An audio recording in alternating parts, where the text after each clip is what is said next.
Larutan elektrolit dan non-elektrolit.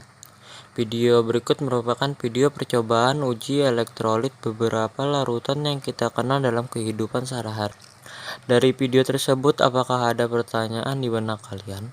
Pernah dengar istilah larutan elektrolit, non-elektrolit? Kalian penasaran? Kenapa listrik bisa mengalir di larutan itu? Kenapa listrik bisa mengalir di air? Atau mungkin kalian pernah ngerasain pas di rumah kalian kebanjiran, lampu atau listrik rumah kalian justru malah dimatiin sama pihak PLN. Air itu termasuk konduktor. Tidak semua air itu pengantar listrik yang baik, kok bisa gitu? Kan sama-sama air. Selama ini kita pasti mengira bahwa semua jenis air merupakan konduktor.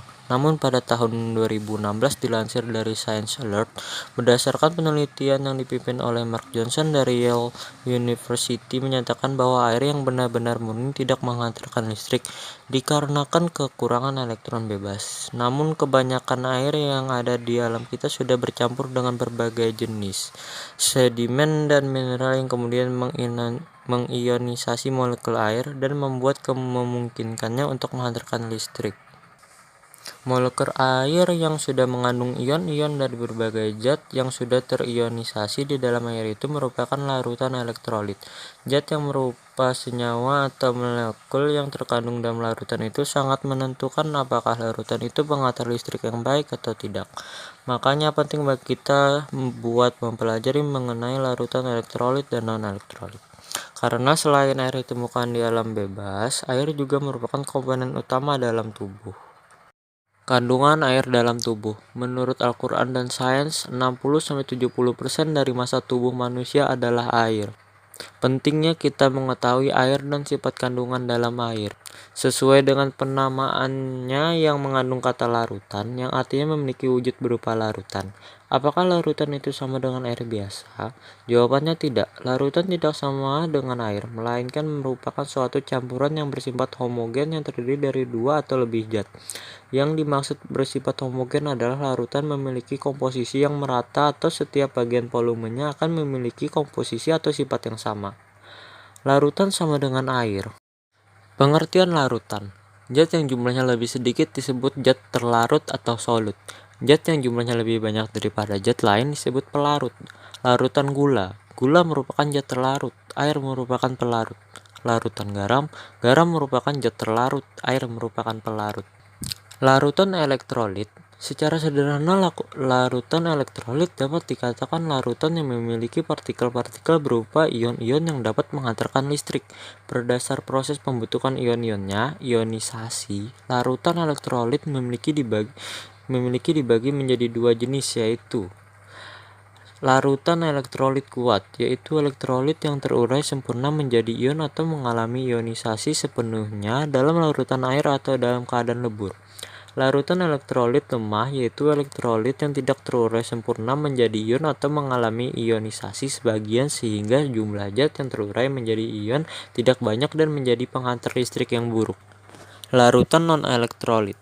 Kebalikan dari larutan elektrolit, larutan non-elektrolit merupakan larutan yang tidak dapat menghantarkan listrik karena zat-zat yang dilarutkan tidak menghasilkan ion atau tidak mengalami ionisasi sama sekali. Perbedaan larutan elektrolit kuat, elektrik lemah, dan non-elektrolit seperti digambar. Beberapa larutan elektrolit kuat dan lemah serta non-elektrolit serta reaksi ionisasinya seperti tabel di bawah ini. Elektrolit senyawa, ion, dan kopalen. Berdasarkan dari terbentuknya ikatan ion dalam larutan, senyawa yang termasuk elektrolit adalah senyawa ion dan kopalen polar. Sedangkan untuk senyawa yang termasuk non-elektrolit adalah senyawanya yang ikatannya terbentuk dari senyawa kopalen non-polar. Senyawa ion. Sesuai namanya, senyawa ini terdiri dari ion-ion yang bergerak bebas dalam pelarutnya. Contoh larutan NaCl, di mana terdiri dari ion Na+ dan ion Cl-. Senyawa NaCl hanya dapat menghantarkan listrik jika dilarutkan atau dilelehkan, sementara jika dalam bentuk kristal atau padatan, NaCl tidak dapat menghantarkan listrik karena ion tidak dapat bergerak bebas. Di bawah ini merupakan contoh rumus senyawa ion. Senyawa kopalen polar. Senyawa kopalen Bersifat polar apabila dilarutkan ke dalam air karena air merupakan pelarut polar. Antara molekul air dan molekul zat terlarut akan terjadi tarik-menarik yang cukup kuat untuk memutuskan ikatan-ikatan molekul tertentu dan membentuk ion, sehingga dapat disimpulkan hanya senyawa kovalent polar yang dalam bentuk larutan saja yang dapat menghantarkan listrik, sedangkan yang berbentuk lelehan dan padatan tidak dapat menghantarkan listrik. Contoh larutan yang termasuk dalam senyawa kovalent polar adalah larutan HCl atau yang biasa disebut larutan asam klorida. Untuk mempermudah kalian mengingat dan memahaminya, kalian bisa lihat tabel di bawah ini, perbedaan elektrolit pada senyawa ion, kovalent polar dan kovalent nonpolar. Derajat ionisasi. Derajat ionisasi adalah parameter larutan elektrolit yang berupa perbandingan antara jumlah zat yang mengion dengan jumlah zat mula-mula. Oleh karena itu digunakan persamaan sebagai berikut. A sama dengan jumlah zat megion per jumlah zat mula-mula, di mana A sama dengan derajat ionisasi dengan ketentuan sebagai berikut. A sama dengan 1, maka zat mengalami ionisasi sempurna atau dapat digolongkan asam atau basa kuat. 0 kurang dari A kurang dari 1, maka zat mengalami ionisasi sebagian atau dapat digolongkan asam atau basa lemah. A sama dengan 0, maka tidak mengalami ionisasi sama sekali. Penerapan larutan elektrolit.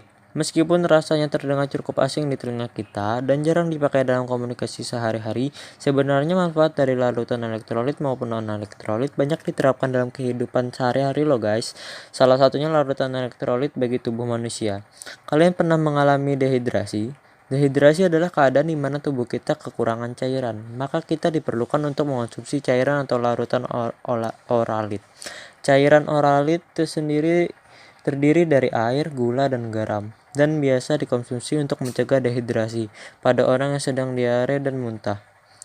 Tidak hanya itu, larutan elektrolit juga berguna terkait dengan metabolisme tubuh, seperti sebagai ion pengaktif enzim, melancarkan impuls pada saraf, dan lain-lain.